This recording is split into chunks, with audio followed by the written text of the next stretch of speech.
Dr. Narayana Group of Institutions and I Create Degree College 100% placement మీ భవిష్యత్తుకి మాది భరోసా. పాపం రోజు ఆటో నడుపుకుంటే గానీ జీవనం సాగదు.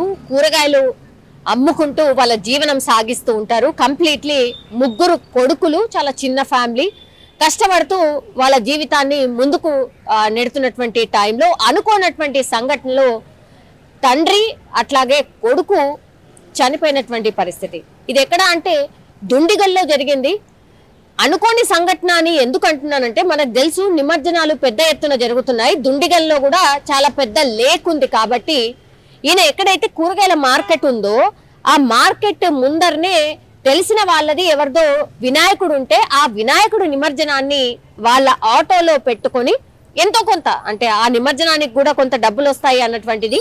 సో ఆ నిమజ్జనానికి సంబంధించి ఈ పర్సన్ ఆటోనే మాట్లాడుకొని అదే ఆటోలో వినాయకుడిని నిమజ్జనం చేసిన తర్వాత యాక్చువల్లీ వాళ్ళని దింపి ముందటికి వెళ్ళి యూటర్న్ తీసుకొని మళ్ళీ వద్దాము అనుకున్నటువంటి టైంలోనే ఎవరు కూడా గమనించలే. మనకు తెలుసు రాత్రి 8-9 గంటల ప్రాంతంలో ఇన్సిడెంట్ అయితే జరిగింది. చిమ్మ చీకటి ఉంది, ఎవరు గమనించలేదు. ఆటో ఏమైపోయింది అంటే ఈ దుండిగల్ లేక్ ఎక్కడైతే ఉందో ఆ దుండిగల్ లేక్ లోకి దూసుకుపోయినటువంటి పరిస్థితి. ఎవరు కూడా గమనించలే. అంటే వాళ్ళు ఈ ఎక్కడైతే నిమజ్జనానికి సంబంధించిన ఏర్పాట్లు ఎక్కడైతే ఉంటాయో అది కూతవేటి దూరంలో ఒక 100-150 మీటర్స్ దూరంలో ఉంది. అక్కడ దింపిండు. వీళ్ళందరినీ దింపి కొడుకు తండ్రి ఇద్దరు కూడా ఆటోని యూటర్న్ చేసుకొని వద్దాము అని అనుకున్నారు. అది చాలా కంజెస్టెడ్ ఏరియా అనేటువంటిది ప్రత్యక్ష సాక్షులు చెప్తున్నారు. కంజెస్టెడ్ ఏరియాలో ఆ యూటర్న్ చేస్తున్నటువంటి టైంలోనే అదుపు తప్పి ఆటో ఒక్కసారిగా ఆ దుండిగల్ లేక్ లోనికే దూసుకుపోయింది. అండ్ వర్షాలు పెద్ద ఎత్తున పడుతున్నాయి, మనకు తెలుసు. దీంతో దుండిగల్ లేక్ కూడా చాలా ఫుల్ ఉంది. దాదాపుగా ఇది రాత్రి 9 గంటల ప్రాంతంలో జరిగినటువంటి ఇన్సిడెంట్. 20-30 మీటర్ల వరకు కూడా ఈ ఆటో లోపలికి వెళ్ళిపోయింది. ఎవరు కూడా గమనించలేదు. అసలు ఆటో పైకి కూడా కనిపించలే ఆ వాటర్లో. అంటే అక్కడ అందరూ ఉన్నారు, హ్యాపెనింగ్ జరుగుతోంది, అయినా సరే ఈ ఆటోని ఎవరు కూడా గమనించకపోవడం. తండ్రి కొడుకు ఇద్దరు కూడా ఈ ఆటోలోనే ఇరుక్కుపోయి బయటకు రాలేక ఊపిరాడక నీళ్లు మింగి చనిపోయినటువంటి పరిస్థితి. అండ్ ఇప్పుడు డిఆర్ఎఫ్ టీంకి ఇన్ఫర్మేషన్ రావడం, మిస్సింగ్ కేసు నమోదైంది.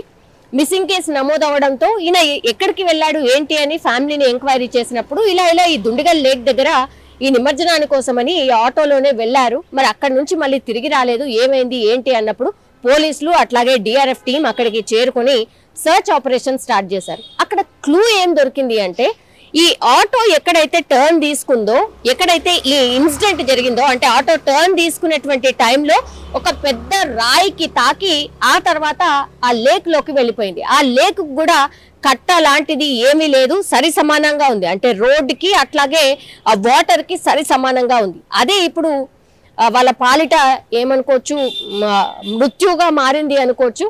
సో ఆటో ఎక్కడ స్టక్ కాకుండా ఆ రాయికి ఒక్కసారిగా ఢీ కొట్టి వెంటనే ఆ దుండిగల్ లేక్ లోకి దూసుకు వెళ్ళడం, తర్వాత తండ్రి కొడుకులు చనిపోవడం అయితే జరిగింది. ఎందుకంటే ఎవరు కూడా గమనించలేదు కాబట్టి మిస్సింగ్ కేసు నమోదై వాళ్ళ ఫ్యామిలీ వచ్చి చెప్తే గానీ తెలియలేదు. దీంతో డిఆర్ఎఫ్ టీం వచ్చి రంగంలోకి దిగి సర్చ్ ఆపరేషన్ స్టార్ట్ చేసినప్పుడు, వీళ్ళ బోట్లు వేసుకుని సర్చ్ చేసినప్పుడు 20 మీటర్ల లోతులో ఈ ఆటోను కనుగొన్నారు. ఆ ఆటోను తీసుకొని బయటికి తీసుకొచ్చే టైంలో కూడా పాపం ఈ అబ్బాయి ఎవరైతే ఉన్నారో అబ్బాయి పేరు వచ్చేసి శ్రీను, ఆ తండ్రి పేరు వచ్చేసి జాను. సో ఆ కొడుకు అండ్ తండ్రి చేతులు చాలా గట్టిగా ఇట్లా పట్టుకొనే ఇద్దరు కూడా ప్రాణాలు వదిలినట్టుగా అక్కడ ఉన్నటువంటి ప్రత్యక్ష సాక్షులు చెప్తున్నారు. అట్లాగే డిఆర్ఎఫ్ టీం కూడా వాళ్ళిద్దరిని తీసేటప్పుడు కూడా వాళ్ళిద్దరు కూడా చేయిలు చాలా గట్టిగా పట్టుకొని ఉన్నట్టుగా చెప్తూ ఉన్నారు. సో అత్యంత విషాదకరమైనటువంటి ఘటన అనుకోవచ్చు. ఎందుకంటే ఎవరు కూడా అనుకోరు, ఎవరు కూడా పాపం గమనించలే. ఆ ఆటో అందులో దుండిగల్ లేక్ లో పడిపోతున్నప్పుడు కూడా ఎవరు గమనించకపోవడం కూడా ఈ మృత్యుకి వన్ ఆఫ్ ది రీజన్ అని కూడా చెప్పొచ్చు. పాపం ముగ్గురు కూడా అబ్బాయిలే. ఇప్పుడు ఈ 7 ఏళ్ల అబ్బాయి ఎవరైతే ఉన్నారో ఆయన చిన్న అబ్బాయి. సో వాళ్ళు కష్టపడుతూ వాళ్ళ జీవనాన్ని సాగిస్తున్నటువంటి టైంలో అనుకోనటువంటి ఘటన, అత్యంత విషాదకరమైనటువంటి ఘటన అనుకోవచ్చు. అట్లాగే పాపం నిమజ్జనం చేస్తూ చనిపోవడం అనేటువంటిది కూడా వాళ్ళ ఫ్యామిలీలో అత్యంత విషాదకరంగా మారినటువంటి పరిస్థితి. ఇంకోటి ఏంటంటే ప్లీజ్ కొంత జాగ్రత్తగా ఉండండి. ఎందుకంటే ఈ మధ్య కాలంలో ఈ కరెంటు వైర్స్ తగిలి చనిపోవడం కావచ్చు, లేదంటే ఇగో ఇట్లా లేట్ల దగ్గర వెళ్ళేటప్పుడు చాలా జాగ్రత్తగా ఉండాల్సిందే. ఇట్లా చాలా వాటికి కూడా కట్టలు ఉండవు. చిన్నపిల్లలు కూడా చాలా ఉత్సాహంతో ఈ వినాయకుడి నిమజ్జనాన్ని చూడడానికి పెద్ద ఎత్తున వస్తూ ఉంటారు.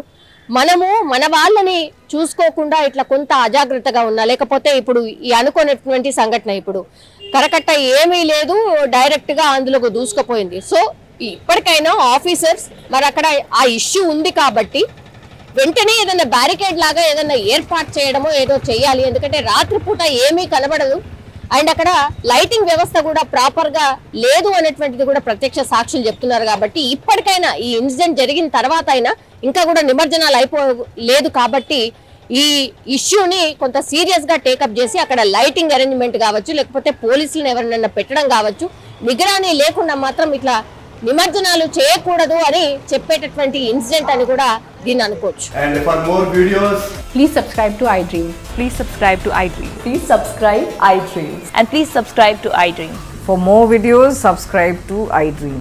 please like, share and subscribe to the channel. Congratulations, iDream. Subscribe to iDream. Subscribe to iDream.